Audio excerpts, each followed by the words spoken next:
বর্তমানে কোন গোত্রের তত্ত্বাবধানে কাবা শরীফের চাবি সংরক্ষিত রয়েছে? ক বনি আম্মার, খ বনি জোরাই, গ বনি শেখ, ঘ বনি শাইবা।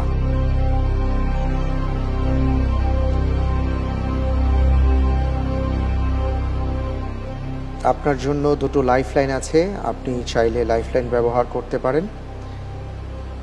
আর এই ভিডিওর মধ্যে কিছু তথ্য ছিল, সেই তথ্যটা যদি খেয়াল করতে পারেন সেখান থেকেও হয়তোবা আপনি কোনো ক্লু পেতে পারেন।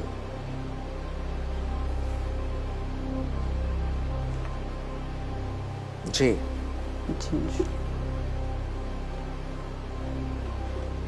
আসলে একটু কনফিউজ, তারপরেও দেখি ইনশাল্লাহ।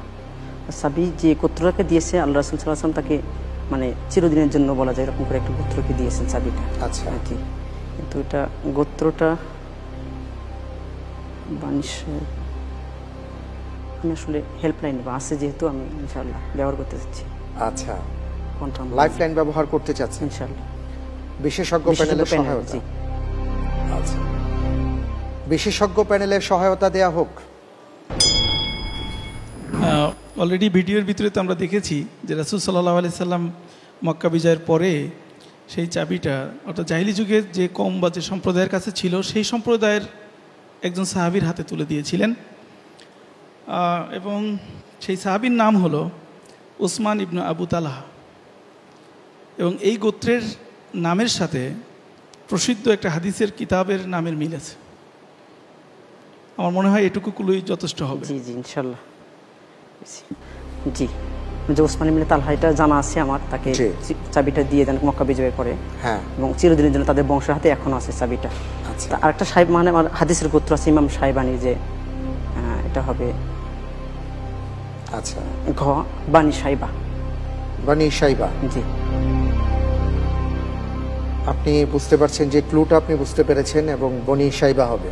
জি, লক করে দেব। জি, ইমাম সাহেবানি যে হাদিসের গ্রন্থ। ফ্রিজ করে দেওয়া হোক ঘ বনু সাইবা।